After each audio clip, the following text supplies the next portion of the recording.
Housekeeper discovers the 7-year-old millionaire's daughter's notebook, and the millionaire is shocked by the truth.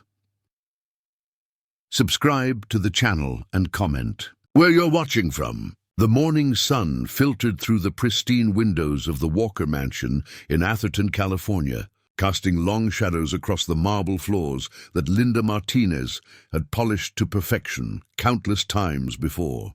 At 52, Linda moved through the sprawling estate with the quiet efficiency of someone who had learned to make herself invisible while still being indispensable. Her weathered hands, marked by years of honest work, carried a basket of fresh linens as she climbed the grand staircase towards 7-year-old Emma's bedroom. Linda had been the Walker family's housekeeper for 5 years now, ever since she'd answered a classified ad in the San Jose Mercury News. The job had been a godsend after her husband Miguel's construction company went under during the 2018 recession. The pay was generous, more than she'd ever made working at the hotel chains in downtown San Francisco, and the Walkers seemed like decent people, even if they lived in a world so different from her modest apartment in East Palo Alto. "Mrs. Martinez, you're here early today," came a small voice from behind the bedroom door as Linda approached with her master key. "Buenos dias, mi niña," Linda replied warmly, her slight accent softening the English words.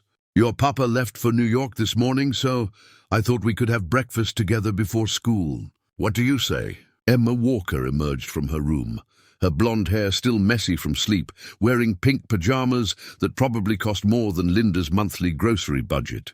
But despite all the luxury surrounding her, there was something in the child's green eyes that always tugged at Linda's heart, a loneliness that expensive toys and private schools couldn't fill. "He didn't say goodbye again," Emma said matter-of-factly, as if she'd long ago accepted this disappointment. "I heard his car leave really early." Linda's chest tightened.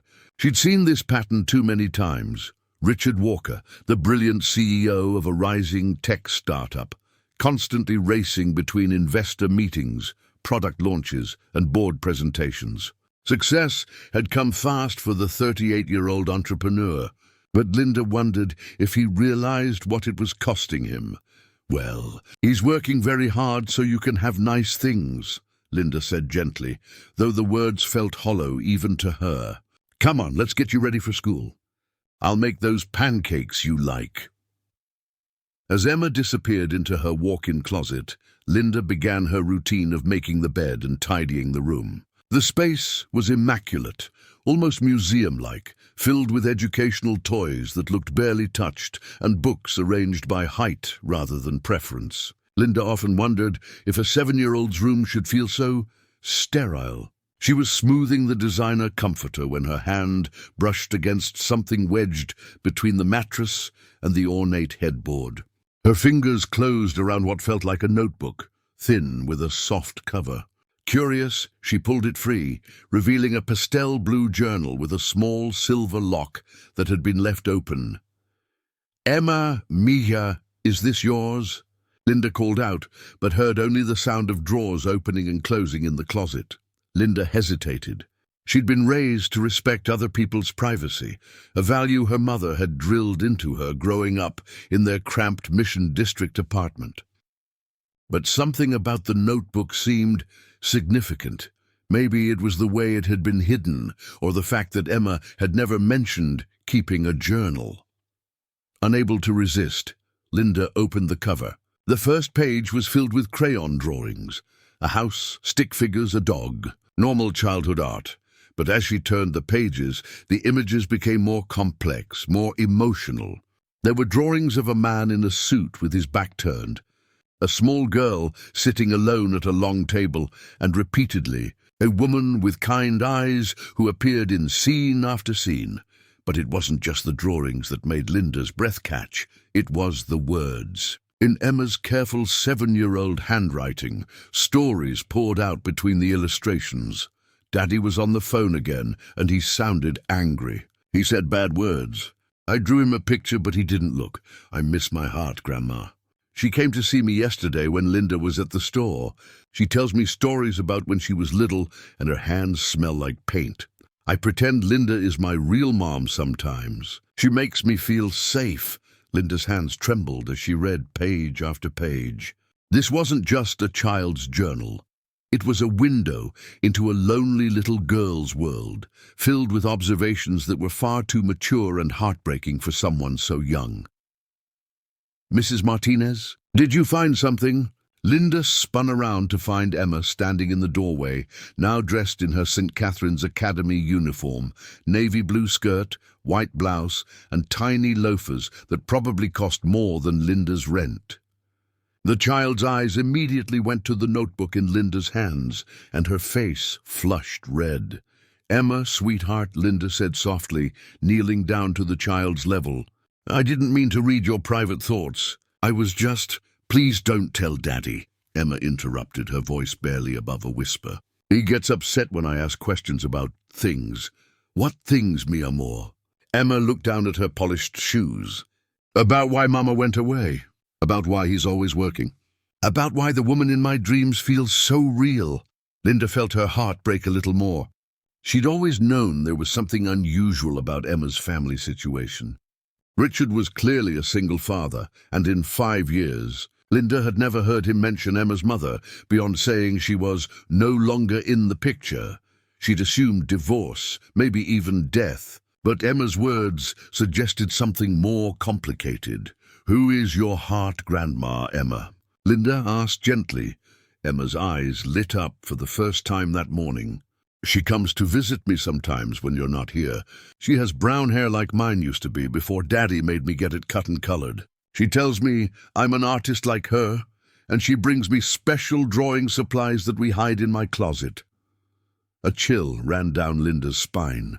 She knew for certain that both of Richard's parents had died before Emma was born, and Richard had told her that Emma's maternal grandparents had passed away years ago. So who was this woman that Emma clearly loved and trusted? "Emma, when does she visit?" "Usually when Daddy's on trips. She says she has to be careful because some people don't understand how much she loves me." Emma paused, then added quietly, "She looks sad sometimes when she has to leave. Like it hurts her." Linda closed the notebook carefully, her mind racing. This was clearly more than just a child's imagination. Someone was visiting Emma. Someone who knew enough about the household routine to come when Richard was away and Linda was out running errands. Someone who called herself family, but remained a secret. "Emma, we need to get you to school now," Linda said, standing up slowly. "But I want you to know that whatever is in this notebook, whatever you're feeling, it's okay to talk about it. You're not in trouble, mi niña." As they walked downstairs together, Emma's small hand slipped into Linda's weathered one. "Mrs. Martinez, do you think Daddy would be mad if he knew I miss having a mom?" Linda stopped on the landing, looking down at this beautiful, broken little girl who had somehow become the center of her world. "Oh, sweetheart, no parent should ever be angry about their child needing love." But as they continued down the stairs, Linda's mind was already working. She'd built her life on protecting this family, but protecting Emma might mean making some very difficult decisions. The notebook burning in her hand felt like evidence of something. She just wasn't sure what. After dropping Emma off at school, Linda sat in her aging Honda Civic in the St. Catherine's parking lot, staring at the notebook. Whatever secrets it contained, whatever truth Emma was living with, Linda knew she couldn't ignore it. This little girl deserved more than beautiful clothes and expensive toys. She deserved answers, safety, and most of all, the kind of love that showed up every day. The question was, what would Richard Walker do when he discovered that his carefully controlled world was about to be turned upside down by a 7-year-old's honest words? Linda spent the rest of the day in a state of anxious deliberation, the pastel blue notebook hidden in her purse like a loaded weapon. She went through her routine mechanically, dusting the living room's expensive art collection, organizing Richard's home office, preparing dinner. But her mind kept returning to Emma's words and drawings. By the time she heard Richard's Tesla pulling into the circular driveway at 8:47 p.m., her decision was made. Richard Walker stepped through the front door, looking exactly like what he was, a successful Silicon Valley executive who'd just spent 14 hours in back-to-back meetings. His dark hair was slightly disheveled, his white shirt wrinkled despite its designer label, and his usually sharp blue eyes carried the fatigue of someone who lived on coffee and adrenaline. At 38, he'd built his company, Vision Tech, from a garage startup to a multi-million-dollar enterprise. But success had carved stress lines around his eyes that made him look older. "Linda, you're still here?" he asked, loosening his tie as he set down his laptop bag. "I thought you'd be home by now."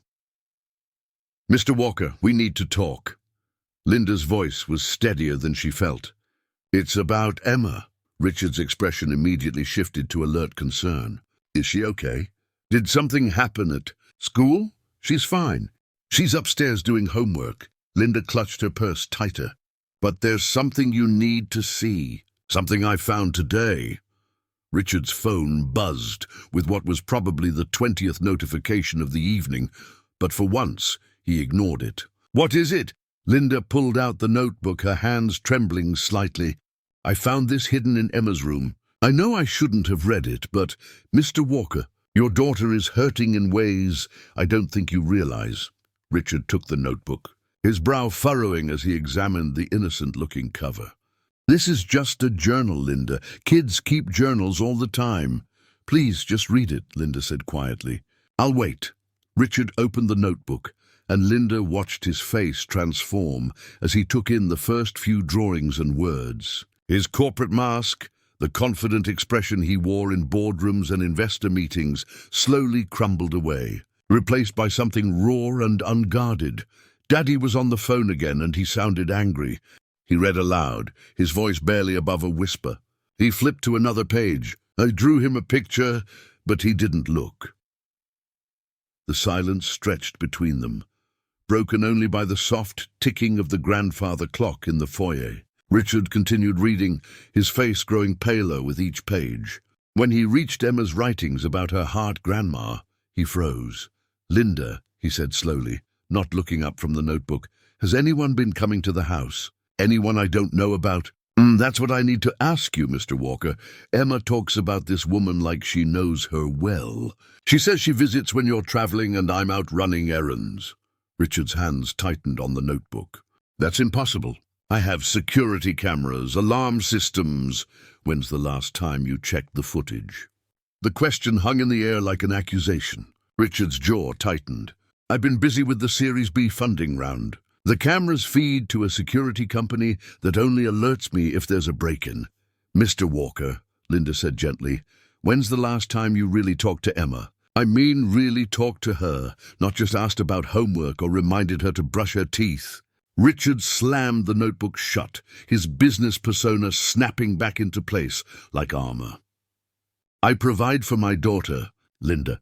She has everything she could possibly need. The best schools, clothes, toys, opportunities that most kids could only dream of. But she doesn't have you." The words hit their target. Richard's face flushed red. "You don't understand the pressure I'm under. Vision Tech is at a critical juncture. The decisions I make in the next 6 months will determine whether Emma grows up wealthy or whether we lose everything. I'm doing this for her. Are you?" Linda's voice rose slightly, years of careful deference falling away. "Because that little girl upstairs thinks you don't love her. She thinks she's not important enough for your attention. She's making up stories about mystery women visiting her because she's so desperate for maternal affection that she'll take it from a stranger." "That's enough!" Richard's voice echoed through the marble foyer. "You're the housekeeper, Linda. You clean, you cook, you help with Emma when I'm not here. You don't get to lecture me about parenting." The words stung, but Linda stood her ground. She thought about her own daughter, Sophia, who had died in a car accident 6 years ago. Sophia would have been 13 now, Emma's age when Linda's heart had first broken, watching Richard's emotional distance from his child. "You're right," Linda said quietly. "I am the housekeeper. But I'm also the one who holds Emma when she has nightmares. I'm the one who listens when she talks about feeling invisible in her own home. I'm the one who sees her face light up when she talks about this mystery woman who apparently makes her feel loved. Richard's anger deflated slightly, replaced by something that looked dangerously close to shame. He opened the notebook again, staring at a drawing of a stick-figure child sitting alone at a long table. "I don't know how to do this," he admitted, his voice barely audible. "My father was never around either. He was building his law practice, always working, always absent. I swore I'd be different, but you became exactly what you knew," Linda finished. "Mr. Walker, it's not too late. Emma is 7 years old. She still believes you hung the moon, but that won't last forever." Richard flipped to another page, reading Emma's words about missing her mother. His face hardened again. "Emma's mother made her choice, Linda. She's not part of our lives anymore." "What choice?" "Emma doesn't even know what happened to her mother. She thinks she just disappeared. It's complicated. Everything is complicated when you're 7 and no one explains anything to you." Linda took a deep breath. "Mr. Walker, I think Emma's mother might be the woman who's been visiting her." Richard's head snapped up. "That's impossible." "Is it? Think about it. Someone who knows the house layout, who knows your travel schedule, who has access to Emma and clearly cares about her. Who else would take that kind of risk?" Richard was quiet for a long moment, staring at the notebook. When he finally spoke, his voice was hollow. "If that's true, then we have a much bigger problem than I thought." "What kind of problem?" Richard closed his eyes. "The kind that could destroy everything I've built." Just then, a small voice called from the top of the stairs. "Daddy, is that you?" Both adults looked up to see Emma peering through the banister railings, her hair in pigtails and wearing flowered pajamas. She'd obviously been listening. "Hi, sweetheart," Richard said, quickly hiding the notebook behind his back. "I'm just talking to Mrs. Martinez. Go back to your room, okay?" "Are you mad at Mrs. Martinez?" Emma asked, her voice small and worried. "Please don't be mad at her. She takes good care of me." The innocent statement hit Richard like a physical blow.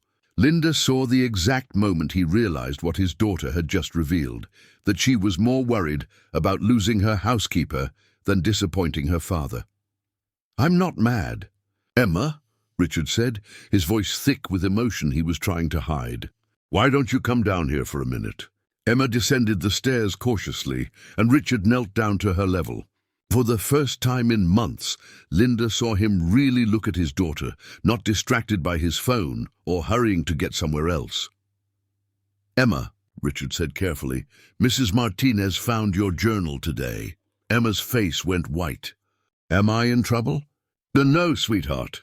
But I need to ask you something very important, and I need you to tell me the truth. This woman you've been writing about, your heart grandma, can you tell me what she looks like?" Emma glanced nervously at Linda, who nodded encouragingly.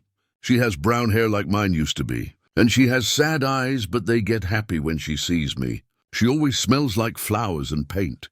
Richard's face had gone ashen. "Emma, what does she tell you about herself?" "She says she loves me very much, and that she's sorry she can't visit more often. She says someday things will be different." Emma paused, then added quietly, "She says I look just like her when she was little." Richard stood up abruptly, running his hands through his hair. "Linda, I need you to take Emma upstairs, now. Mr. Walker, please." His voice was strained. "I need to make some phone calls." As Linda led Emma back upstairs, she heard Richard's voice behind them, sharp and angry. "Mom, it's Richard. We have a problem. Call me back immediately." Emma tugged on Linda's hand. "Mrs. Martinez, is Daddy upset about my journal?" Linda squeezed the small hand in hers. "I think your daddy just learned some things that surprised him, mi niña. But everything's going to be okay." But as she heard Richard's voice rising in the foyer below, Linda wasn't sure that was true. Whatever secret Richard had been keeping about Emma's mother, whatever arrangement had kept her away, Emma's innocent words had just blown it wide open, and Linda had the sinking feeling that their quiet, predictable life was about to change forever. The next morning arrived grey and overcast. matching the tension that had settled over the Walker household like a heavy blanket. Linda arrived at 7 a.m. to find Richard still awake, sitting in his home office surrounded by empty coffee cups and legal documents spread across his usually pristine desk. His expensive suit from the previous day was wrinkled, his hair disheveled, and his eyes bloodshot from a sleepless night. "Mr. Walker." Linda knocked softly on the doorframe. "Emma's getting ready for school. Should I—" "Cancel it," Richard said without looking up from a thick contract he was reviewing. "Call the school and tell them Emma won't be in today. Tell them it's a family emergency." Linda's stomach clenched. "Is everything all right? Should I be worried?" Richard finally looked at her, and Linda was shocked by the exhaustion and fear in his eyes. This wasn't the confident CEO she'd worked for over the past 5 years. This was a man who looked like his world was crumbling. "Linda, I need you to sit down. There are things about Emma's situation that I should have told you years ago." He gestured to the leather chair across from his desk. "Things that might put you in danger if you stay." "Danger?" Linda sat down slowly, her mind racing. "Mr. Walker, what's going on?" Richard leaned back in his chair, staring at the ceiling. "Emma's mother didn't abandon us, Linda. Her name is Isabella Restrepo, and she's a talented artist from East LA. We met 7 years ago at a gallery showing in Santa Monica. I was there for work. Vision Tech was considering investing in digital art platforms, and she was displaying her paintings." He paused, lost in the memory. "She was the most beautiful woman I'd ever seen. Not just physically, but she had this light about her. This passion for life that I'd never experienced in my corporate world. We fell in love fast, maybe too fast." Linda waited quietly, sensing there was much more to this story. "When Isabella got pregnant, I was thrilled. I wanted to marry her immediately, but my family—" Richard's voice turned bitter. "My mother, Catherine Walker, made it very clear that Isabella wasn't suitable for the Walker name. A struggling Hispanic artist with no college degree and no family money. In my mother's world, that was unacceptable. But you loved her," Linda said softly. "I did. But I was also 29 years old, trying to build a company and completely dependent on my family's financial backing. My mother threatened to pull all funding from Vision Tech if I married Isabella. She said it would ruin our family's reputation, damage business relationships, hurt Emma's future prospects." Linda felt a familiar anger rising in her chest. The same anger she'd felt when wealthy families looked down on people like her, people who worked with their hands and spoke with accents. So what happened? Richard pulled out a legal document from the pile on his desk. "My mother hired lawyers. They drew up what they called a separation agreement. Isabella would relinquish all parental rights, agree never to contact Emma or attempt to see her, and in exchange, she would receive a one-time payment of $200,000 and monthly payments of $5,000 for life." "She took the money?"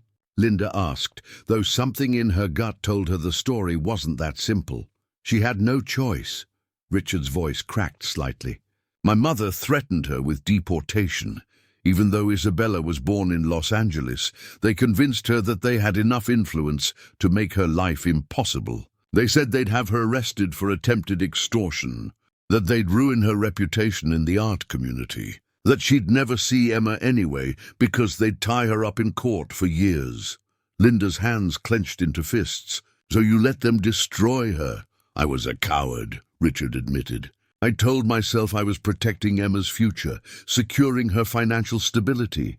But the truth is, I was protecting myself. I was too afraid to stand up to my family, too ambitious to risk losing everything I'd worked for." And Isabella agreed. "Look, she signed the papers the day after Emma was born. I'll never forget the look in her eyes when they took Emma away from her at the hospital. She looked at me like I was a stranger, like I'd betrayed everything we'd built together." Linda thought about Emma's drawings, about the woman with sad eyes who visited her. "But she's been seeing Emma anyway," Richard nodded grimly. "Apparently. And if my mother finds out, she'll have Isabella arrested for violating the agreement." The contract includes a clause that if Isabella ever attempts contact with Emma, she forfeits all payments and faces criminal charges for harassment and trespassing. Criminal charges for wanting to see her own daughter. My family has expensive lawyers, Linda. They can make anyone's life hell if they want to. Linda stood up abruptly, pacing to the window that overlooked the manicured garden. Mr. Walker, with all due respect, this is insane. You're talking about a mother who loves her child. Emma clearly adores this woman. Why are you all so determined to keep them apart? Dame, because my mother still controls the trust fund that pays for Emma's education, this house, her health care, everything. If she discovers that Isabella has been violating the agreement, she'll cut off all support. Emma will lose everything. Emma doesn't need everything, Linda said sharply, turning back to face him. She needs her mother. She needs parents who love her more than they love money and reputation. Richard's phone rang, interrupting the conversation. He glanced at the caller ID and his face went pale. It's my mother. Don't answer it, Linda said quickly. I have to. If I don't, she'll come here. Richard took a deep breath and answered. Hello, Mother. Even from across the room, Linda could hear Catherine Walker's sharp, cultured voice cutting through the speaker. Richard, I've been thinking about our conversation last night. This situation with Isabella needs to be handled immediately and permanently. Mother, I think we should. I've already called Harrison and Associates. They're preparing a restraining order and criminal charges. We'll have her arrested by the end of the week. You can't do that, Richard said, his voice stronger than Linda had heard it all morning. I can, and I will. That woman signed a legally binding agreement. She gave up her rights to Emma in exchange for a substantial financial settlement. If she's been sneaking around behind our backs, manipulating that child, she's not manipulating anyone. Richard's voice rose. She's Emma's mother. The line went silent for a moment. When Catherine spoke again, her voice was ice-cold. Richard, you seem to have forgotten what's at stake here. That woman is a fortune hunter who tried to trap you with a pregnancy. We saved you from making the biggest mistake of your life. The biggest mistake of my life was listening to you, Richard shot back. Watch your tone with me, young man. I can pull Emma's trust fund, sell this house, and cut off your company's line of credit with one phone call. Don't test me. Linda watched Richard's face as his mother's words hit home. She could see him calculating, weighing the financial implications, falling back into old patterns of fear and compliance. I'll handle it, he said finally. His voice deflated. You have 48 hours to ensure that woman never comes near Emma again. If you can't handle it, I will. The line went dead. Richard stared at his phone for a long moment, then set it down with shaking hands. Mr. Walker, Linda said quietly, what are you going to do? Before Richard could answer, Emma's voice called from upstairs. Daddy, Mrs. Martinez? Why can't I go to school today? Linda and Richard looked at each other, both realizing that their conversation had just become much more complicated. Emma was about to be caught in the middle of a war between the adults in her life, and the consequences could destroy the fragile family bonds that remained. We need to tell her something, Linda said. But what? Richard asked, looking lost. How do you explain to a 7-year-old that her grandmother is trying to have her mother arrested? How do you tell her that the woman she loves might disappear forever? Emma appeared in the doorway, still in her pajamas, clutching a new drawing. I made this for my heart grandma, she said innocently. It's a picture of all of us together, you, me, Mrs. Martinez and her, like a real family. Linda felt her heart break as she looked at the drawing, 4 stick figures holding hands under a bright yellow sun, all of them smiling. It was the picture of everything Emma wanted, and everything the adults in her life seemed determined to deny her. Richard knelt down and took the drawing, his hands trembling. Emma, sweetheart, we need to have a very important conversation. As Emma climbed onto her father's lap, Linda realized that the next few minutes would determine not just Emma's future, but the kind of man Richard Walker would choose to be. Would he remain the fearful son who'd already sacrificed love for security once, or would he finally find the courage to fight for his daughter's happiness? The clock in the hallway chimed 9 times, marking the beginning of what Linda suspected would be the most important day in all their lives. Richard held Emma on his lap, staring at her innocent drawing of their imagined family. The weight of 7 years of lies and half-truths pressed down on him like a physical force. Linda watched from across the room, her heart breaking for both father and daughter, as Richard struggled to find words that could possibly explain the mess they were all trapped in. "Emma," Richard began carefully, "what I'm about to tell you might be confusing and maybe a little scary, but I need you to know that no matter what happens, I love you more than anything in the world." Emma looked up at him with those trusting green eyes that reminded him so painfully of Isabella. "Are you sick, Daddy? Like Tommy Morrison's dad?" "No, sweetheart. I'm not sick." Richard took a shaky breath. "Emma, the woman you call your heart-grandma? She's not your grandmother. She's your mother." The words hung in the air like a confession. Emma blinked, processing this information with the serious expression she wore when working through difficult math problems at school. "My mom?" she asked quietly. "My real mom? The one in the pictures you hid?" Richard's eyes shot to Linda, who looked equally surprised. "What pictures, Emma?" Emma slipped off his lap and ran upstairs.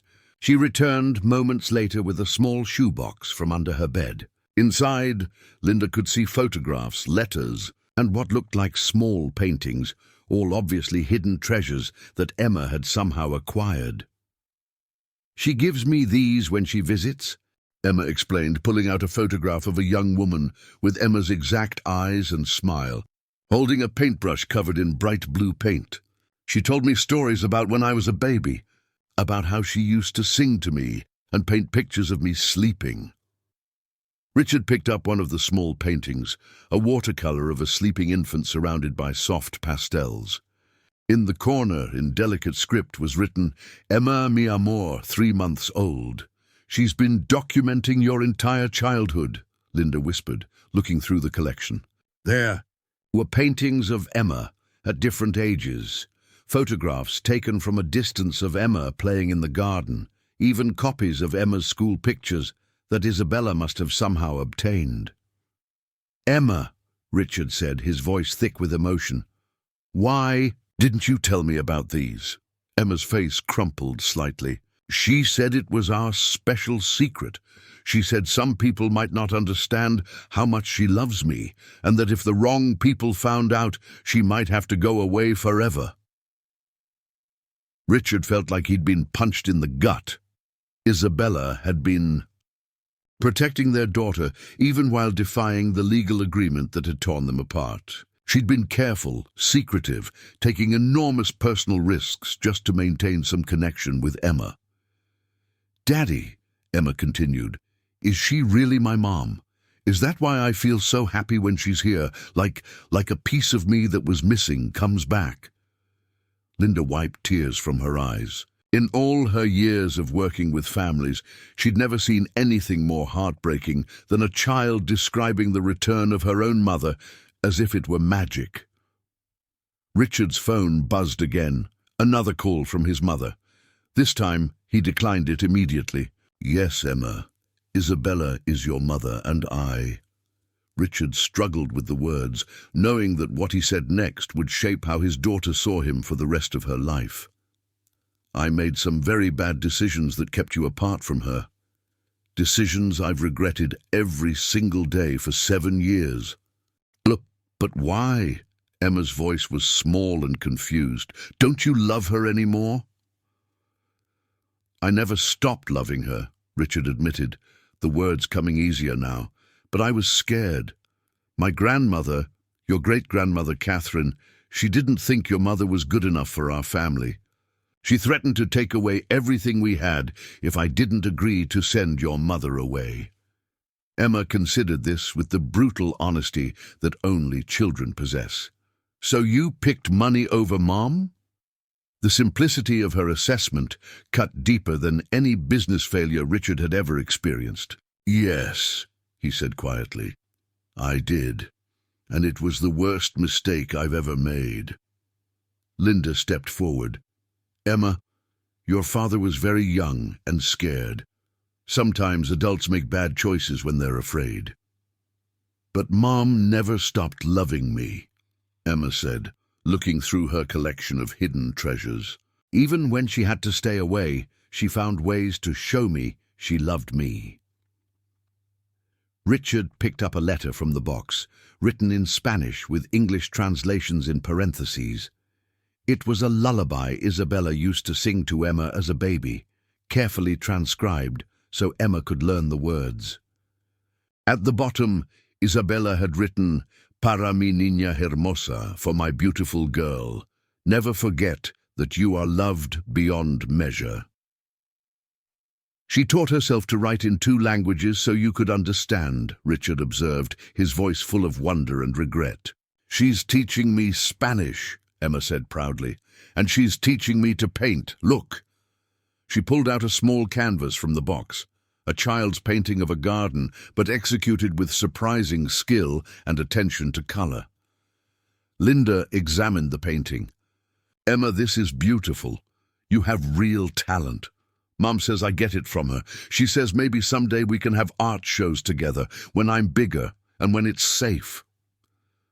Richard felt another stab of pain.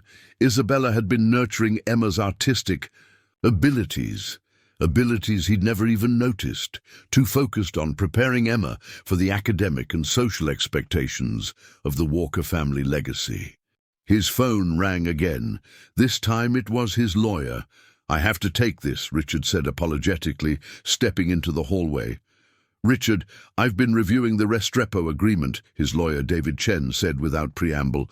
Your mother called this morning about enforcement. I have to advise you that if Isabella has been violating the contact prohibition, Catherine has grounds for both criminal charges and a civil suit. David, what would happen if I wanted to void the agreement entirely? There was a pause. That's not possible, Richard. Isabella would have to agree to return all money received under the original agreement. We're talking about close to $500,000 over 7 years. Plus, your mother could still pursue criminal charges for the violations that have already occurred. What if I paid back the money myself? Richard, are you serious about this? Your mother controls your trust fund and Emma's education fund. If you go against her wishes, what if I didn't need the trust fund anymore? Another pause. Richard, what are you thinking? Richard looked back into his office, where Emma was showing Linda how to hold a paintbrush the way her mother had taught her. His daughter was radiant, animated in a way he'd never seen before, talking about art and colors and dreams that had nothing to do with the corporate world he'd assumed she'd inherit. David, I need you to research something for me. If I sold my majority stake in Vision Tech, what would it be worth in today's market? Richard, that's your life's work. What would it be worth? Based on the last valuation, probably somewhere between 8 and 12 million, depending on the buyer. But Richard, your mother would... My mother doesn't control Vision Tech. I do. Richard felt a clarity he hadn't experienced in years. David, I need you to quietly start putting together a sale package, and I need you to research what it would take to establish new custody arrangements for Emma. Richard, you need to think about this carefully. You'd be giving up everything. No, Richard said, watching Emma trace her finger along one of her mother's paintings. I'd finally be gaining everything that matters. When Richard returned to his office, Emma looked up at him with hope shining in her eyes. Daddy, can I see Mom again? Really see her, not just in secret? Richard knelt down beside his daughter and Linda, looking at the evidence of Isabella's love spread across his desk. Years of secret devotion, artistic talent, and careful documentation of a daughter's growth.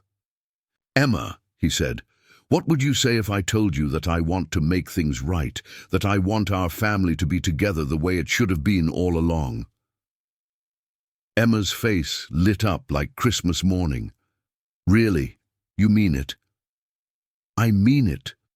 But it's going to be complicated, and some people, including your great-grandmother, are going to be very upset with us. Emma considered this seriously. Will we have to move away from this house? Probably. Will Mrs. Martinez still be with us? Linda felt her heart skip as both Emma and Richard looked at her expectantly. If you'll have me, she said softly, I'll follow this family anywhere. Emma nodded decisively. Then I don't care about the big house or the fancy school. I just want my mom back. Richard pulled his daughter into a fierce hug, finally understanding what he'd been too young and too frightened to see 7 years ago. Love wasn't something to be negotiated or controlled or managed by lawyers and trust funds. It was something to be fought for, protected and chosen every single day. But as he held Emma and made silent promises to rebuild what he'd helped destroy, Richard knew that the real battle was just beginning. His mother would not give up without a fight, and Isabella had every reason to distrust him after years of enforced separation. The question was whether 7 years of damage could be undone, and whether a man who'd chosen security over love once before could find the courage to risk everything for a second chance at the family he'd lost. Isabella Restrepo sat in her cramped studio apartment in Boyle Heights, her hands shaking as she stared at the text message that had arrived an hour ago. This is Richard Walker. We need to talk. It's about Emma. Please call me.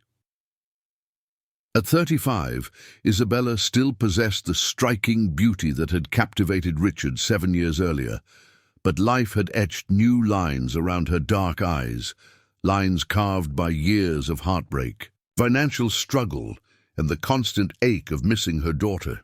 Her small apartment doubled as an art studio, canvases stacked against every wall, most depicting variations of the same subject. A little blonde girl with green eyes, painted from memory and stolen glimpses. Isabella had been cleaning paintbrushes after her morning shift at the community center, where she taught art to underprivileged kids, when the message arrived. She'd read it dozens of times, each reading bringing a fresh wave of terror and hope. In 7 years, Richard had never contacted her directly. The monthly payments had come through lawyers, cold and impersonal, a constant reminder of the choice she'd been forced to make. Her phone rang, startling her from her thoughts. The caller ID showed Richard's number. Isabella? His voice sounded different, older, more uncertain than the confident young entrepreneur she remembered. What do you want, Richard? Her voice carried the wariness of someone who'd been hurt too deeply to trust easily. I want to make things right. Emma knows about you. She's known about you. She has a box full of the things you've been giving her during your visits. Isabella's heart stopped. Richard, I can explain. You don't need to explain anything.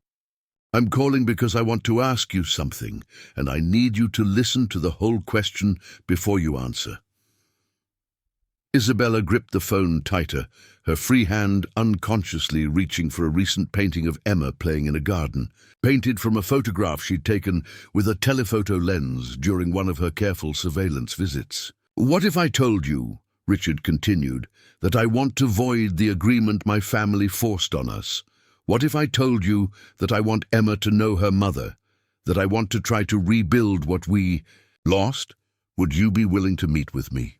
The question hung in the air, like a prayer Isabella had stopped believing could be answered. Richard, your family will destroy me if they find out I've been seeing Emma. Your mother made it very clear what would happen if I violated the agreement. My mother doesn't control my life anymore, or Emma's life. She controls your money, your house, Emma's future. Money can be replaced, Isabella. Houses can be bought, but Emma only gets one childhood, and she deserves to have her mother in it. Isabella stood up abruptly, pacing to her small window that looked out over the busy street below. Children were playing in a small park across the street. their laughter drifting up through the thin glass. How many times had she watched those children and imagined Emma among them, living a normal life where her mother could take her to the park without fear of legal consequences. "What are you asking me, Richard?" "I'm asking if you'd be willing to meet with Emma and me together, here at the house. Not hidden, not secret. I want to tell her the truth about what happened between us, and I want to ask for your help in figuring out how to move forward." Isabella's breath caught. "You want me to come to your house? Richard, if your mother finds out, she's in Napa for the week at her wine club retreat. She won't know unless we tell her. And when she comes back, when she discovers what we've done..." There was a pause, and when Richard spoke again, his voice was steady with a conviction Isabella had never heard from him before. "Then we'll face that together, all three of us, as a family." Isabella closed her eyes, leaning against the window frame. "Richard, you broke my heart once. You chose your family's money over our love, over our daughter. Why should I believe you've changed?"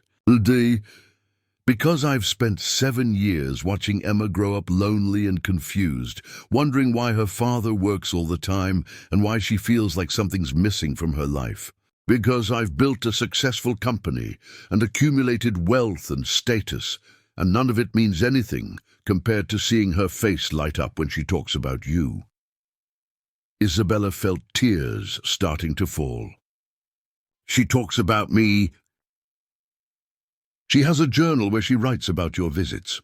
She calls you her heart grandma because she doesn't know how else to explain the connection she feels to you. Isabella, she draws pictures of you constantly. She's inherited your artistic talent, and every painting she creates is somehow about you or about the family she wishes we could be." "I've been teaching her," Isabella whispered, "during my visits. I've been showing her color theory, brush techniques, how to see light and shadow. She's incredibly gifted. I know, I've seen her work. It's beautiful, just like her mother."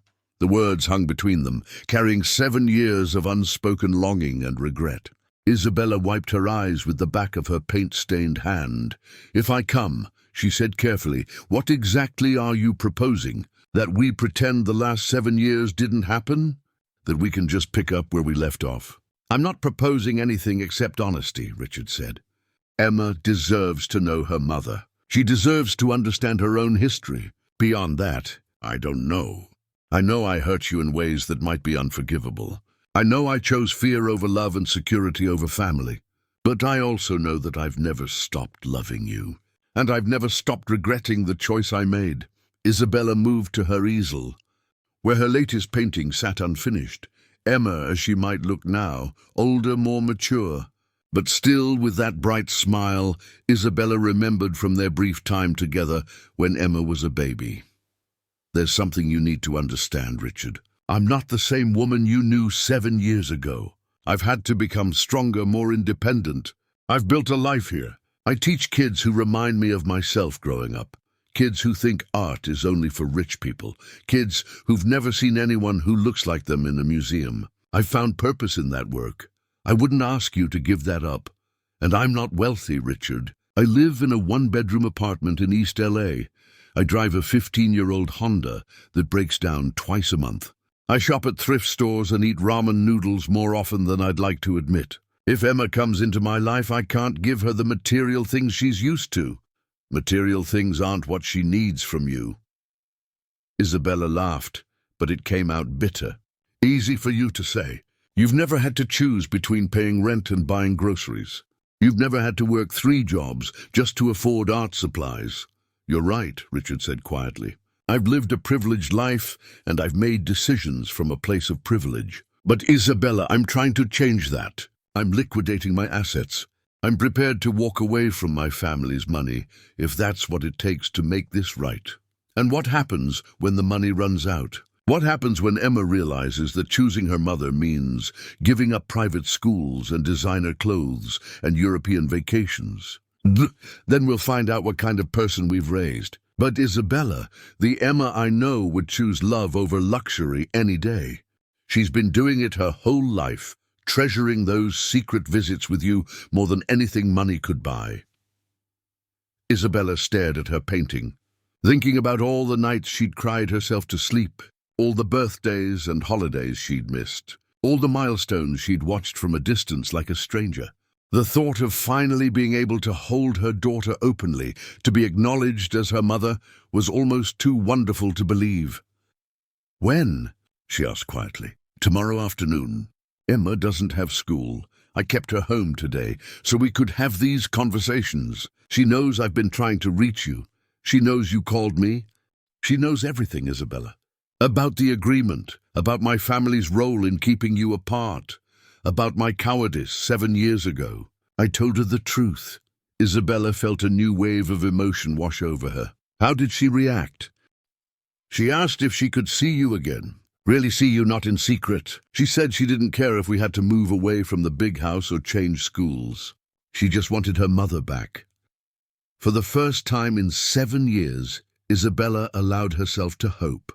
"Richard, if I do this, if I come tomorrow, I need you to understand that I'm not doing it for you. I'm doing it for Emma, and if you hurt her again, if you change your mind when things get difficult, I will never forgive you. I understand.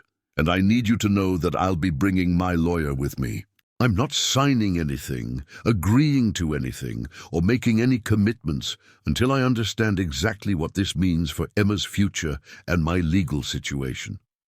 "Of course. Isabella, yes? Oh, thank you for never giving up on her, for finding ways to be part of her life, even when it put you at risk, for loving her enough to break the rules."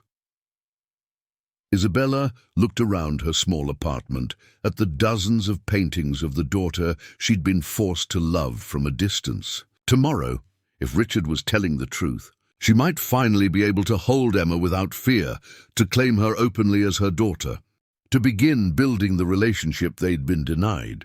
But Isabella had learned not to trust easily.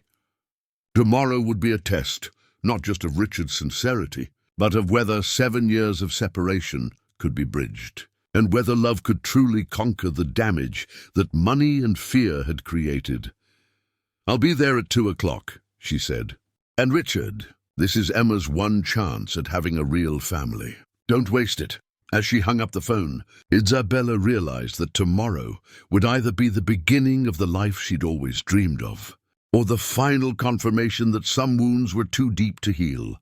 Either way, she would finally get to hold her daughter again. The grandfather clock in the Walker foyer chimed 1:45 p.m. as Linda watched Richard pace nervously between the living room and the front window. He'd changed clothes 3 times that morning, finally settling on dark jeans and a simple blue button-down, a far cry from his usual corporate armor of expensive suits and Italian leather shoes. Emma sat cross-legged on the Persian rug, adding final touches to a welcome sign she'd painted that morning. "Welcome home," written in bright rainbow letters, surrounded by hearts and flowers. "She's not here yet," Richard muttered, checking his watch for the 10th time in 5 minutes. "It's only 1:45, Linda said gently, though she was just as nervous. "She'll be here." Emma looked up from her sign, paint smudged across her cheek. What if she changed her mind? What if she's scared? Richard knelt down beside his daughter, taking in the hopeful artwork spread around her. Along with the welcome sign, Emma had painted a family portrait showing 4 stick figures standing in front of a house. Richard, Emma, Isabella, and Linda. In Emma's 7-year-old imagination, they were all the same height, all smiling, all holding hands under a bright yellow sun. "Emma, your mother has been waiting 7 years for this moment," Richard said softly. "She's not going to change her mind. But what if great-grandmother Catherine finds out and gets angry?" Richard had wrestled with how much to tell Emma about the potential consequences of their reunion. In the end, he decided on honesty tempered with reassurance. "Your great-grandmother might not understand at first, but that's not your responsibility to worry about. That's my job." At exactly 2 p.m., a weathered Honda Civic pulled into the circular driveway behind Richard's Tesla. Through the large front windows, they could see 2 figures in the car, Isabella in the passenger seat and a man in a suit who was presumably her lawyer. Emma jumped up, paint sign in hand, and ran to the window. "That's her!" "That's my mom!" Linda felt her eyes fill with tears as she watched Emma's face transform with joy. In 5 years of caring for this child, she'd never seen Emma look so purely, radiantly happy. Isabella stepped out of the car slowly, as if she couldn't quite believe she was really there. She wore a simple sundress in deep blue, her long dark hair pulled back in a loose bun, revealing the delicate silver earrings Emma had described in her journal. Even from a distance, Linda could see that Isabella was shaking. "Should I go to her?" Emma asked, pressing her face against the glass. "Let her come to the door," Richard said, though his own voice was unsteady. "This is scary for her, too." Isabella's lawyer, a young Hispanic man carrying a briefcase, spoke quietly with her for a moment before they began walking toward the front door. Isabella carried a canvas bag that Linda suspected contained art supplies and gifts for Emma. The doorbell rang, its elegant chimes echoing through the marble foyer. For a moment, nobody moved. 7 years of separation, pain, and legal barriers stood between them and this doorbell. "I'll get it," Emma announced, reaching for the door handle. "Wait," Richard said, catching her hand. "Emma, this is a big moment. Are you ready?" Emma looked at him with the serious expression she wore when considering important questions. "Daddy, I've been ready my whole life." Richard opened the door, and for a moment time seemed suspended. Isabella stood on the threshold, her dark eyes immediately finding Emma's face. The physical resemblance was unmistakable. The same bone structure, the same expressive eyes, the same way of tilting her head when thinking. "Emma," Isabella whispered, her voice breaking. "Mom," Emma replied, and the word seemed to unlock something in both of them. Isabella knelt down as Emma ran into her arms, the welcome sign fluttering to the ground forgotten. Mother and daughter held each other with a desperation that spoke of 7 years of forced separation, and Linda had to turn away to compose herself. "You're so big," Isabella murmured into Emma's hair. "So beautiful. I've missed you every single day." "I missed you too," Emma said, pulling back to look at her mother's face. "You look just like your pictures, but prettier." Isabella laughed through her tears. "You look like the artist I always knew you'd become. Mrs. Martinez showed me some of your paintings yesterday. You're incredibly talented. You taught me. All those secret lessons, remember?" Richard cleared his throat gently. "Isabella, this is Linda Martinez, our family friend who's been taking care of Emma." Isabella stood, still holding Emma's hand, and extended her other hand to Linda. "Mrs. Martinez, Richard told me how much you mean to Emma. Thank you for loving her when I couldn't be here." Linda took Isabella's hand, surprised by the strength in the younger woman's grip. "Please call me Linda, and thank you for never giving up on her, for finding ways to be her mother even when it was dangerous." Isabella's lawyer stepped forward diplomatically. "I'm Carlos Mendoza, Ms. Restrepo's attorney. Perhaps we could discuss the legal aspects privately while Emma and her mother get reacquainted." "Of course," Richard said. "We can use my office. Linda, would you mind staying with— I want to show Mom my room." Emma interrupted, tugging on Isabella's hand. "I want to show her all the paintings I made of her and the secret box where I keep her gifts." Isabella looked to Richard questioningly. "Is that okay?" "This is your daughter's home," Richard said simply. "You don't need permission to be here." As Emma led Isabella up the grand staircase, chattering excitedly about art projects and school and all the things she'd been waiting to share, Linda heard Isabella ask softly, "Emma, are you happy here? Are you happy with your life?" "I'm happy now," Emma replied matter-of-factly. "Now that you're here." In Richard's office, Carlos Mendoza laid out a folder of documents on the desk. "Mr. Walker, I've reviewed the original separation agreement. If you're serious about voiding this contract, there are several significant obstacles." "I'm prepared for obstacles," Richard said. "What do I need to know?" "First, Isabella would need to return approximately $470,000 in payments received over 7 years. Second, your mother could still pursue criminal charges for the unauthorized visits. Third, any custody arrangement would need to be formalized through family court, which could take months and would likely become public record. Richard had spent most of the night running financial calculations. The money isn't a problem. I'm liquidating assets to cover the repayment. As for the criminal charges, I've been in contact with the prosecutor's office, Carlos continued. Given that this involves a mother visiting her biological child, and given Isabella's clean record and the circumstances of the original separation, they're unlikely to pursue charges if the matter is resolved civilly. And custody? That's more complex. Isabella gave up parental rights in the original agreement. Restoring those rights would require proving that the original agreement was signed under duress or that circumstances have substantially changed. Richard thought about Emma's journal. About 7 years of documented loneliness and confusion.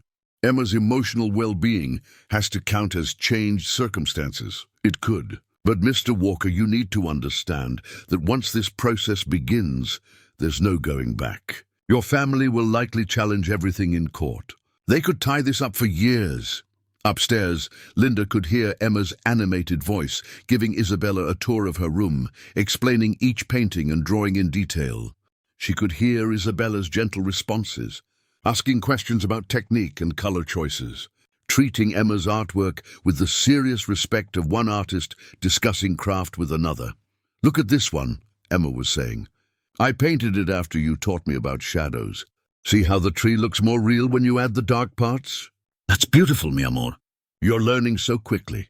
Do you remember what I told you about warm and cool colors? Warm colors come forward and cool colors go back. And yellow is the happiest color, but you can't use too much or it gets loud." Isabella's laugh drifted down the stairs, genuine and joyful in a way that filled the house with warmth Linda hadn't realized was missing. In the office, Richard made his decision. "Carlos, what do we need to do to start the process?" "Are you certain? Your mother's lawyers are very powerful. This won't be easy." Richard thought about Emma's face when she'd seen Isabella at the door. About 7 years of bedtime stories, read by a housekeeper instead of a mother, about a brilliant, artistic child who'd been denied half her heritage because of family pride and social prejudice. "My daughter deserves her mother," Richard said firmly. "Whatever it costs, whatever it takes. Start the paperwork." As if summoned by his words, Emma's voice called from upstairs. "Daddy, come see, Mom is teaching me how to paint clouds." Richard smiled, feeling lighter than he had in years. For the first time since Emma was born, his decision wasn't driven by fear, financial calculations, or family expectations. It was driven by love, pure, simple, and finally strong enough to overcome everything else. The legal battle ahead would be fierce, but for now, in this moment, his family was finally together under one roof. And that was worth fighting for. 3 days of carefully guarded happiness came to an abrupt end when Catherine Walker's black Mercedes swept into the driveway at 10:30 a.m. on Friday morning, 2 days earlier than expected from her Napa retreat. Richard watched from his office window as his 72-year-old mother emerged from the driver's seat with the rigid posture of a woman accustomed to being obeyed without question. Even from a distance, he could see the fury radiating from her small frame. "She's here," he called to Linda, who was in the kitchen helping Emma and Isabella prepare lunch together, a scene that had become beautifully routine over the past few days. Isabella's face went pale. "I should leave. If she sees me here, no," Richard said firmly, walking into the kitchen. "This is exactly why we're doing this. No more hiding, no more secrets." Emma looked up from the sandwich she was making, her face creasing with worry. "Is great-grandmother Catherine going to be mean to Mom?" Before anyone could answer, the front door burst open without a knock or doorbell. Catherine Walker's heels clicked against the marble floor like gunshots as she strode into the house, her silver hair perfectly styled despite her obvious rage. Richard James Walker. Her voice echoed through the foyer. Where are you? Richard squeezed Isabella's hand briefly. Remember, you belong here. You're Emma's mother. Catherine appeared in the kitchen doorway and stopped dead, her pale blue eyes taking in the domestic scene before her. Emma stood between her parents, still holding her peanut butter sandwich. Isabella maintained her ground, despite the obvious fear in her eyes. Linda positioned herself protectively near Emma. You, Catherine said, her voice dripping with venom as she stared at Isabella. How dare you show your face in this house? Catherine, Richard began. Don't you Catherine me, she snapped, never taking her eyes off Isabella. You signed a legal agreement. You took our money. You agreed to stay away from this family permanently. Emma stepped forward, her small voice clear and strong.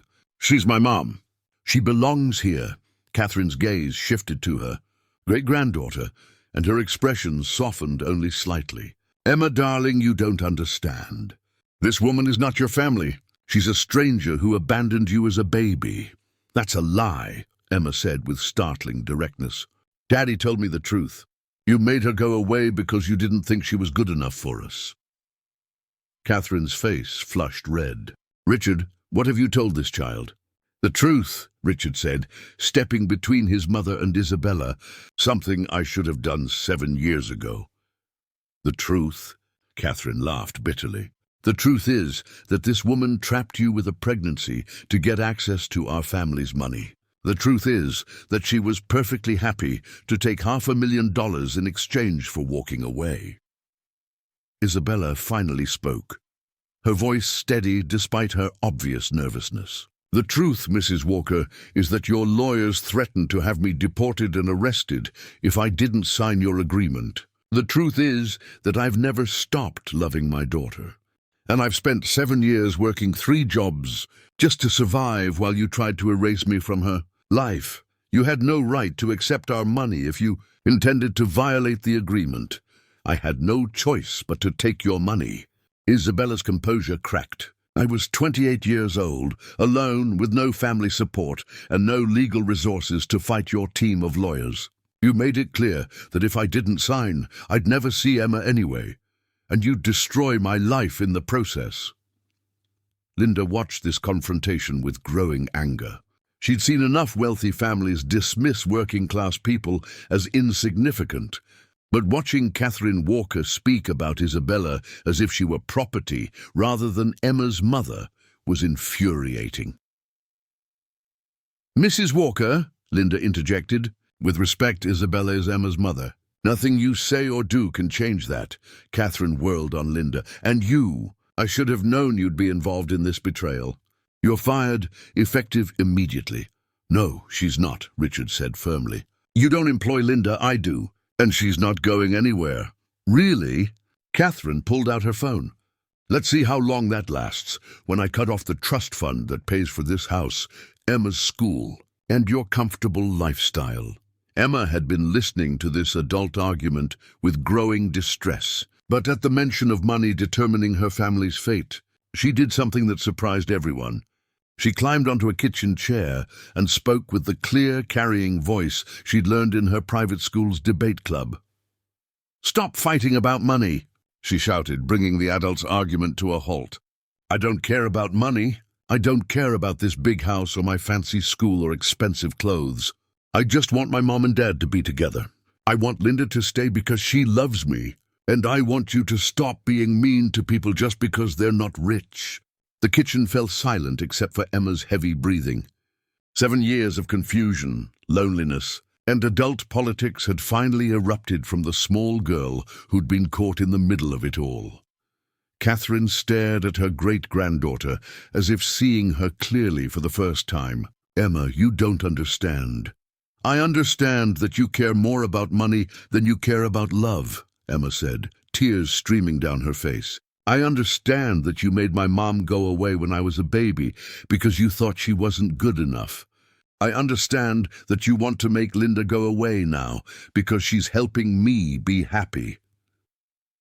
Isabella knelt down and gathered Emma into her arms. "It's okay, mi amor. Sometimes adults make things too complicated.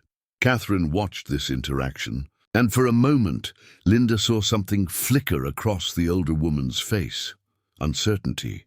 Perhaps even recognition of the bond between mother and daughter that no legal agreement could sever. "Richard," Catherine said, her voice colder now, "if you continue down this path, I will cut off all financial support. Emma's trust fund, this house, your company's line of credit, everything. Is this woman really worth destroying Emma's future?" Richard looked around the kitchen, at Emma safe in her mother's arms, at Linda standing protectively nearby, at Isabella meeting his eyes with courage despite her fear. For 7 years, he'd let financial security dictate his family's happiness. "Not anymore. Mother," he said quietly, "Emma's future isn't about money. It's about love, stability, and having both her parents in her life. If you can't understand that, then yes, I'm prepared to walk away from the money." Catherine's face went white. "You're making the biggest mistake of your life." "No," Richard said, thinking of all the bedtime stories he'd missed, all the art projects he'd ignored, all the times Emma had looked for approval from her housekeeper instead of her father. "The biggest mistake of my life was listening to you 7 years ago." Catherine straightened her shoulders, her business demeanor returning. "Fine, you'll hear from my lawyers by Monday morning. And when you're living in poverty, when Emma can't afford college, when this fantasy falls apart, don't come crawling back to me." She turned to leave, then paused at the kitchen doorway. "Emma, when you're older, you'll understand that I was trying to protect your future." Emma looked up from her mother's arms, her face streaked with tears, but her voice clear. "Great-grandmother Catherine, when I'm older, I'll understand that you cared more about being right than about being kind." Catherine flinched, as if she'd been slapped. Without another word, she turned and strode out of the house, her heels clicking against the marble floor like a countdown to an explosion. As the front door slammed shut, the kitchen fell into stunned silence. Richard sank into a chair, the weight of what had just happened settling over him. He'd just chosen love over security, family over money, and his daughter's happiness over his mother's approval. "Daddy," Emma said softly, "are we going to be okay?" Richard looked at his daughter. Brilliant, artistic, emotionally mature, beyond her years, sitting in her mother's arms, in a kitchen filled with the warmth of genuine family connection. For the first time in 7 years, he knew exactly what he was fighting for. "Yes, mi niña," he said, using Isabella's endearment. "We're going to be better than okay. We're finally going to be a real family." But as Linda began cleaning up the remnants of their interrupted lunch, she couldn't shake the feeling that Catherine Walker's departure was not a retreat, but a strategic withdrawal before a much larger battle. The war for Emma's future was just beginning. The next week passed in a whirlwind of legal meetings, financial consultations, and difficult conversations. Richard's prediction about his mother's retaliation proved accurate when a team of lawyers from Harrison and Associates arrived Monday morning with enough paperwork to fill 3 briefcases. By Tuesday, Catherine had frozen Emma's trust fund and initiated foreclosure proceedings on the house. By Wednesday, Vision Tech's line of credit had been mysteriously called in by the bank, where Catherine sat on the board of directors. "She's not playing games," David Chen said as he spread the latest legal documents across Richard's dining room table. The irony wasn't lost on anyone that they were discussing the potential loss of the house while sitting in its elegant, formal dining room. "Your mother is using every weapon in her arsenal." Richard studied the foreclosure notice with the same intensity he'd once applied to business contracts. "How long do we have?" 60 days before the foreclosure becomes final. "But Richard, there's something else."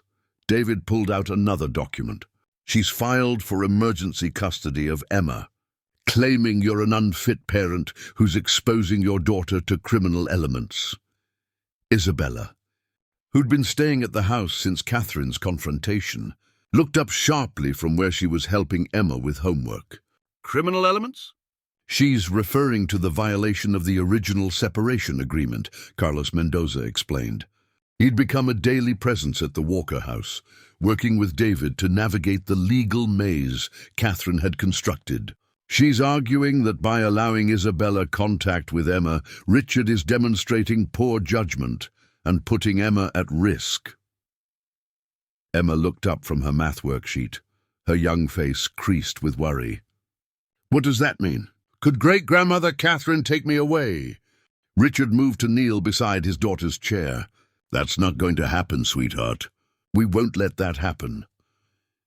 But she has judges on her payroll, Emma said matter-of-factly, surprising the adults with her astute observation. I heard you talking to Linda about it. Linda exchanged glances with Richard. They'd tried to shield Emma from the uglier aspects of the legal battle. But their 7-year-old had inherited her father's sharp intelligence along with her mother's emotional perceptiveness. Emma, Isabella said gently, sometimes adults have to fight for what's right. Your daddy and I are fighting for our family, and sometimes that means dealing with difficult people. Like when you had to fight to see me all those years? Isabella felt her throat tighten. Yes, mi amor. Exactly like that. Richard's phone buzzed with a text from his business partner at Vision Tech. Emergency board meeting called for tomorrow. Catherine's people are pushing for a vote of no confidence. You need to be here. The timing couldn't have been worse. Richard was supposed to appear in family court tomorrow for the emergency custody hearing. Being forced to choose between his company and his daughter felt like exactly the kind of trap his mother would orchestrate. I can handle the custody hearing, Carlos offered, reading Richard's expression.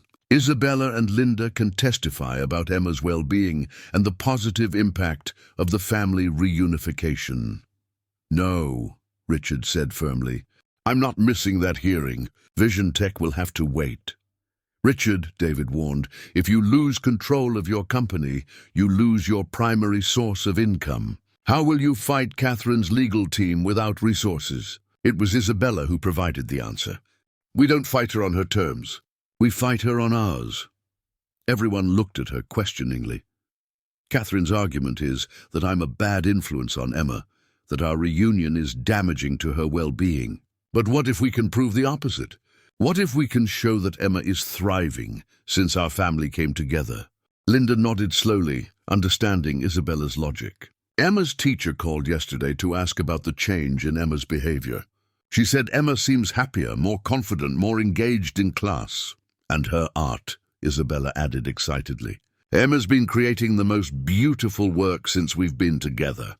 Her technique has improved dramatically, but more importantly, her emotional expression has become so much more open and joyful. Emma looked up from her homework with sudden inspiration. What if I painted something for the judge? Something that shows how I feel about our family. Richard felt a spark of hope. Emma, that's actually a brilliant idea. But would the court accept a child's artwork as evidence? Carlos asked. Child psychologists use art therapy all the time to assess emotional well-being, Linda said. I took classes in child development when I was considering becoming a teacher before life took me in different directions. Isabella stood up suddenly, her eyes bright with possibility. What if we did more than just one painting? What if we created a complete portfolio showing Emma's emotional journey? I could document her artistic development, show how her work has changed since our reunion. Would you be willing to testify as an expert witness? David asked. About the psychological implications of Emma's artwork. I'm not a psychologist, but I am an art teacher and a trained artist. I've worked with children for years at the community center. I understand how emotional trauma and healing manifest in children's artwork. Richard felt the first stirrings of optimism he'd experienced since Catherine's legal assault began. What would we need to do? Isabella was already moving toward the art supplies she'd brought for Emma. We spend the next week documenting everything. Emma's current artwork, her emotional state, her academic performance, her social development. We build a case that proves our family reunion has been beneficial, not harmful. I want to help, Emma said firmly. I want to tell the judge myself that I'm happy with Mom here. Emma, Richard said carefully. "Court proceedings can be scary and confusing. Daddy, I've been scared and confused my whole life because half my family was missing. I'm not scared anymore." Over the next week, the Walker house transformed into something part art studio, part legal war room, and part family sanctuary. Isabella worked with Emma every day, carefully documenting not just their artistic collaboration, but their emotional bonding. Linda kept detailed notes about Emma's behavior, sleep patterns, academic performance, and general well-being. Richard made the difficult decision to delegate Vision Tech responsibilities to his business partner while he focused on the custody battle. It meant potentially losing control of the company he'd built, but watching Emma flourish with her mother present made the choice clear. The art portfolio they assembled told a powerful story. Emma's earlier work, the pieces created before Isabella's return, showed technical skill but emotional restraint. The subjects were often solitary figures, muted colors, careful compositions that suggested a child holding back her true feelings. The newer work burst with life. Bright colors, complex family scenes, confident brushstrokes that spoke of a child finally free to express her full emotional range. The centerpiece was a large canvas showing the four of them, Richard, Emma, Isabella, and Linda, working together in a garden, their faces turned toward each other with genuine joy. "This is our real family," Emma explained to Carlos as he reviewed the portfolio. "Not the sad family where everyone was quiet and careful. This is the family where we laugh and paint and cook together, and nobody has to pretend to be someone else." The night before the custody hearing, as Emma slept peacefully between her parents for the first time in 7 years, Richard realized that regardless of what happened in court, they had already won the only victory that truly mattered. They had become a family, and no judge, no legal document, and no amount of Catherine Walker's money could take that away from them.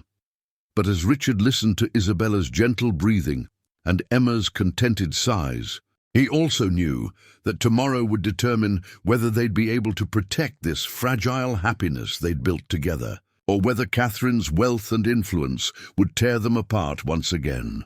The battle for Emma's future would be decided in 12 hours. The San Mateo County Family Court building stood like a fortress of beige concrete and glass, its austere architecture designed to intimidate rather than comfort. Richard, Isabella, and Linda arrived at 8:30 a.m. for their 9 hearing, Emma walking between her parents with the careful dignity of a child who understood the gravity of the day. She carried a small portfolio of her artwork, having insisted on presenting her own evidence to the judge.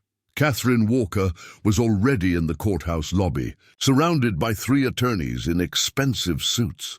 She wore a navy blue power suit that probably cost more than most people's monthly salary, her silver hair styled to perfection, every inch the formidable matriarch who was accustomed to getting her way. When she saw Emma holding hands with both parents, her expression hardened into granite.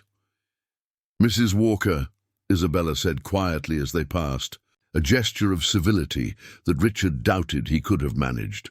Catherine ignored her completely, but Richard noticed his mother's eyes lingering on Emma's face. For just a moment, he thought he saw something softer there, perhaps recognition of how genuinely happy Emma looked. Judge Patricia Morales entered the courtroom precisely at 9 a.m., her black robes flowing as she took her seat behind the bench. At 55, Judge Morales had a reputation for being fair but no nonsense, particularly in family cases involving children. Her dark eyes surveyed the packed courtroom with the weary wisdom of someone who'd seen too many families torn apart by adult selfishness. "This is an emergency hearing regarding the custody of Emma Catherine Walker," Judge Morales announced. "I've reviewed the initial filings, and I must say, this is one of the more complex cases I've encountered. Ms. Harrison, you may present your client's case." Catherine's lead attorney, Margaret Harrison, stood with practiced elegance. She was everything Richard had expected, mid-50s, impeccably dressed. with the cold confidence of someone who specialized in using the law as a weapon. Your Honor, my client, Catherine Walker, is seeking emergency custody of her great-granddaughter Emma due to the reckless endangerment of the child by her father, Richard Walker. Mr. Walker has violated a legally binding separation agreement by allowing Isabella Restrepo, a woman who relinquished all parental rights 7 years ago, to have unsupervised access to the child. Judge Morales looked up from the documents. Ms. Harrison, are you arguing that a biological mother having contact with her child constitutes endangerment? We're arguing that a mother who signed away her parental rights in exchange for substantial financial compensation and then violated that agreement for 7 years while continuing to accept payments demonstrates a pattern of deception and manipulation that puts the child at risk. Richard felt Isabella tense beside him. The way Ms. Harrison described Isabella's desperate attempts to maintain contact with Emma made them sound calculated and predatory rather than the actions of a heartbroken mother. Furthermore, Ms. Harrison continued, Mr. Walker's judgment has become so compromised that he's prepared to sacrifice his daughter's financial security, educational opportunities, and social advantages for this woman. He's facing foreclosure on the family home, loss of his business, and potential bankruptcy, all to appease a woman who has repeatedly demonstrated her willingness to violate legal agreements. Carlos Mendoza stood to respond. Your Honor, with respect to opposing counsel, they're presenting a narrative that ignores the fundamental issue at stake here. What's in Emma's best interest? We asked the court to consider evidence of Emma's emotional and psychological well-being since her biological mother's return to her life. I'm prepared to hear evidence from both sides, Judge Morales said. But first, I'd like to speak with Emma herself. Bailiff, please arrange for the child to meet with me in chambers. Emma looked up at Richard with calm determination. It's okay, Daddy. I know what I want to say.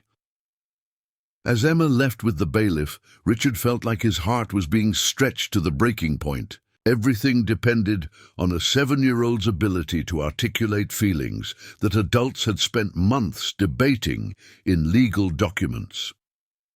In chambers, Judge Morales removed her intimidating robes and sat across from Emma at a small table, creating an environment that felt more like a consultation than an interrogation.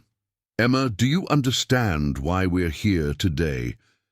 Yes, ma'am, great-grandmother.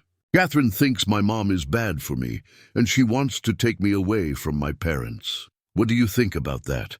Emma opened her art portfolio and pulled out the family painting she'd completed the week before.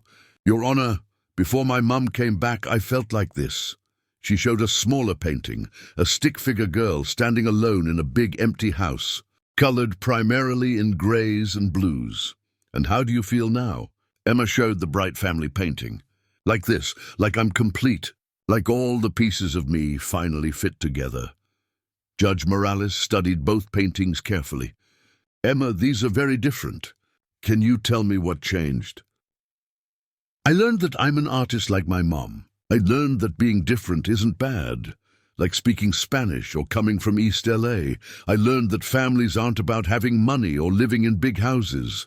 They're about people who love you and want to spend time with you. And you believe your mother loves you. I know she does. She risked getting in trouble just to see me.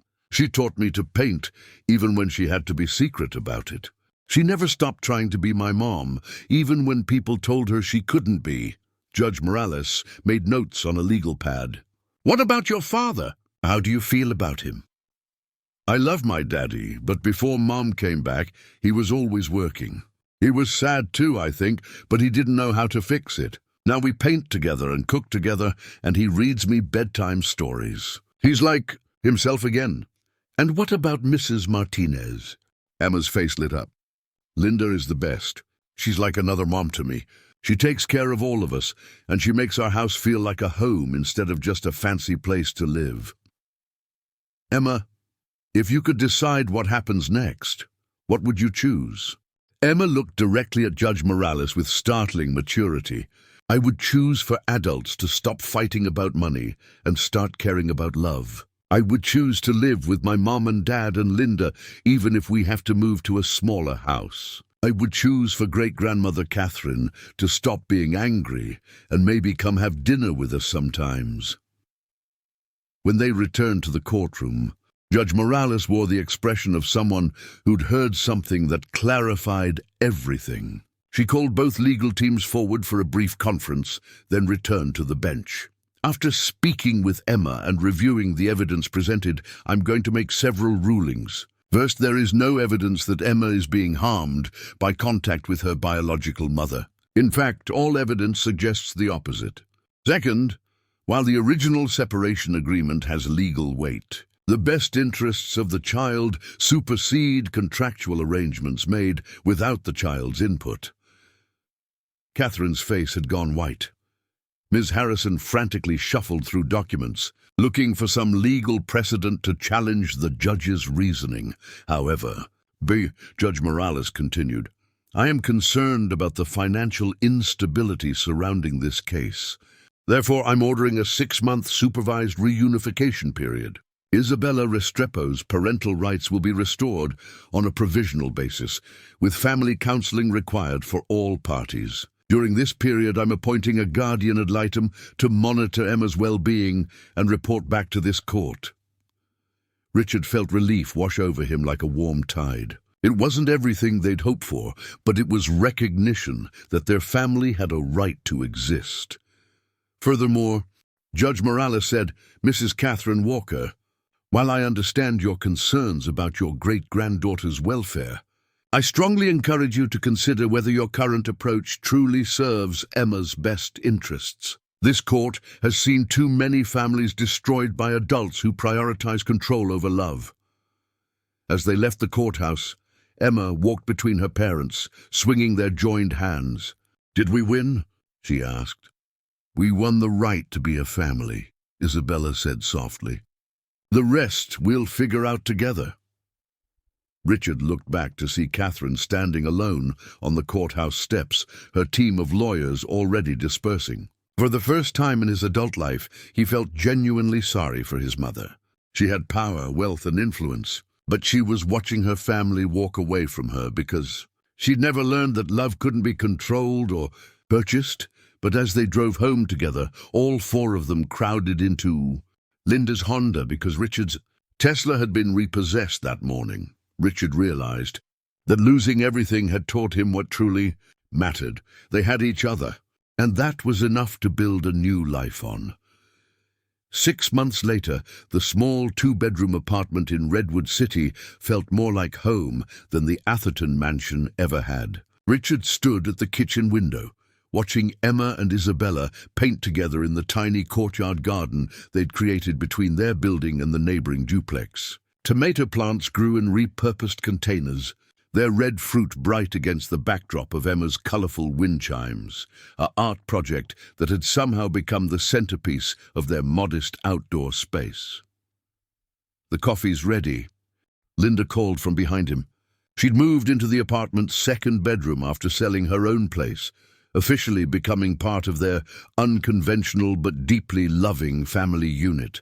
At 53, Linda had finally found the family she'd lost when her daughter Sophia died, and Richard had found in Linda not just help with Emma, but a wisdom that grounded all of them. Thanks, Richard said, accepting the mug and inhaling the rich aroma of the Mexican coffee Isabella had introduced to their household. He'd learned to appreciate so many things over the past months, simple pleasures he'd been too busy climbing the corporate ladder to notice before. The transformation hadn't been easy. Vision Tech had indeed been taken over by his business partners when Richard lost his majority stake, but the company's success meant his remaining shares still provided modest income. He'd found work as a technology consultant, earning a fraction of his previous salary, but discovering something he'd never expected. Job satisfaction that came from helping small businesses rather than chasing endless growth and profit margins. "Daddy, come see," Emma called from the garden. "Mom taught me how to make the light look real." Richard joined them outside, marveling as always at the sight of his daughter's artistic development. Under Isabella's patient guidance, Emma had blossomed into a genuinely talented young artist. Her work now displayed a sophistication that art teachers at her new public school, Lincoln Elementary, had called remarkable for her age. "Look at how the sunlight hits the tomato," Emma explained, pointing to her watercolor painting. "You use yellow and white together, but you leave some of the paper blank so the light can breathe." "Let the light breathe," Richard repeated, struck by the poetry in his daughter's technical description. "That's beautiful, Emma." Isabella smiled up at him, paint smudged across her cheek in a way that reminded him of that first night they'd met at the Santa Monica Gallery 7 years ago. She'd found work teaching art at the community center while building a small but growing client base, selling her paintings at local galleries. Money was tight, but she radiated a contentment that Richard remembered falling in love with. "The guardian ad litem is coming tomorrow for her final visit," Isabella said quietly, referring to Mrs. Patricia Nguyen, the court-appointed advocate who'd been monitoring Emma's adjustment to their new family dynamic. "Are you nervous?" Richard asked. "No," Isabella said, watching Emma carefully blend colors on her palette. "Look at her, Richard. Really look at her." Richard did look, and what he saw took his breath away. Emma was completely absorbed in her artwork, her tongue poking out slightly in concentration, her small hands moving with growing confidence and skill. But more than that, she radiated a peace and happiness that had been absent during all those years in the mansion. She chatted easily with other children in their apartment complex, helped Linda with cooking experiments in their cramped kitchen, and had developed a confident way of moving through the world that spoke of a child who knew she was loved unconditionally. "She's thriving," Richard said softly. "We all are," Linda added, joining them in the garden with her own cup of coffee. "Even you, Mr. Walker, you look 10 years younger than you did 6 months ago." It was true. The stress lines around Richard's eyes had softened, and he'd developed a more relaxed way of moving through the world. He was present for Emma's bedtime stories now, attended her school art shows, and had even started taking weekend painting lessons with Isabella. The doorbell rang, interrupting their peaceful morning. Richard glanced at Isabella questioningly. They weren't expecting anyone. "I'll get it," Linda said, heading inside. A few moments later, she returned with an expression of surprise and wariness. "Richard, your mother is here." The garden fell silent except for the sound of birds and distant traffic. Richard hadn't spoken to Catherine since the custody hearing 6 months ago, though he knew through David Chen that she'd been asking about Emma's well-being. "Should I?" Isabella began. "No," Richard said firmly. "We do this together, as a family." They found Catherine standing stiffly in their small living room, looking out of place in her expensive clothes, among their second-hand furniture and Emma's artwork, covering every available wall space. She seemed smaller somehow, less imposing in the intimate space of their actual home. "Catherine," Richard said carefully, "this is unexpected." "Hello, Richard." Her voice was subdued, lacking the imperious tone he remembered. "Isabella, Mrs. Martinez." She nodded to each of them before her eyes found Emma, who had followed them inside, paint still on her hands. "Hello, great-grandmother Catherine," Emma said politely but without warmth. Catherine's eyes swept over the living room, taking in the obvious markers of their reduced circumstances: the second-hand sofa, the small television, the kitchen table that doubled as Emma's homework space. But her gaze lingered longest on Emma's artwork, which transformed their modest apartment into something that felt alive and creative. "Emma, did you paint all of these?" Catherine asked, gesturing to the gallery of artwork covering their walls. "Most of them. Mom helped with some of the harder ones." Emma moved to stand closer to Isabella, not hostile, but clearly protective of her mother. Catherine studied a particular painting, a family portrait showing all 4 of them cooking together in their tiny kitchen, their faces bright with laughter. The technical skill was impressive for a 7-year-old, but the emotional warmth of the piece was what made it extraordinary. "It's very good," Catherine said quietly. "Very joyful." An uncomfortable silence stretched between them until Linda, ever the diplomat, offered, "Would you like some coffee, Mrs. Walker?" "Thank you, that would be nice." As Linda bustled in the kitchen, Catherine sat carefully on the edge of their sofa. "Richard, I came because I wanted to see for myself how Emma was adjusting to these changes." "You could have called," Richard said, still wary of his mother's motives. "I thought about it, but I realized that I've spent too many years making assumptions about what's best for this family, without actually looking at the evidence." Isabella and Richard exchanged glances. This was not the Catherine Walker they knew. "Mrs. Walker," Isabella said carefully, "if you're here to try to convince Emma that she'd be better off somewhere else—" "I'm not." Catherine's voice was firm. "Mrs. Nguyen asked to meet with me last week. She showed me her report about Emma's progress, about her academic performance, her social development, her emotional stability." Catherine paused, looking directly at Isabella. "She said Emma was one of the happiest, most well-adjusted children she'd worked with." Emma, who had been listening to this adult conversation with typical 7-year-old directness, spoke up. "I am happy, happier than I've ever been." Catherine nodded slowly. "I can see that, and I owe you all an apology, particularly you, Isabella."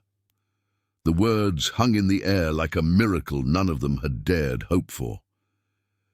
"I convinced myself that I was protecting Emma's future," Catherine continued. "But what I was really protecting was my own pride, my own narrow definition of what constitutes a proper family." She gestured to the artwork surrounding them. "But looking at this, seeing how Emma has flourished, I was wrong, profoundly wrong." Isabella felt tears prick her eyes. "Mrs. Walker, Catherine, please, and I wonder if there might be room in this family for a great-grandmother who's finally learned that love matters more than money." Emma looked at her parents questioningly, then walked over to Catherine with the careful deliberation of a child making an important decision. "Great-grandmother Catherine, would you like to see my art studio? It's on the balcony, and Mom helped me set it up so the light is perfect for painting." Catherine's face softened in a way Richard hadn't seen since he was Emma's age. "I would love that very much." As Emma led Catherine out to the tiny balcony where her easel and art supplies were arranged, Richard felt Isabella slip her hand into his. Linda appeared with coffee, and the knowing smile of someone who'd always believed that families could heal if given enough love and patience. "Think she means it?" Isabella whispered. Richard watched through the sliding door as Catherine knelt beside Emma's easel, genuinely listening as Emma explained her latest painting technique. For the first time in his memory, his mother looked relaxed, happy even, as she engaged with her great-granddaughter without trying to control or improve the interaction. "Yeah," Richard said softly, "I think she does."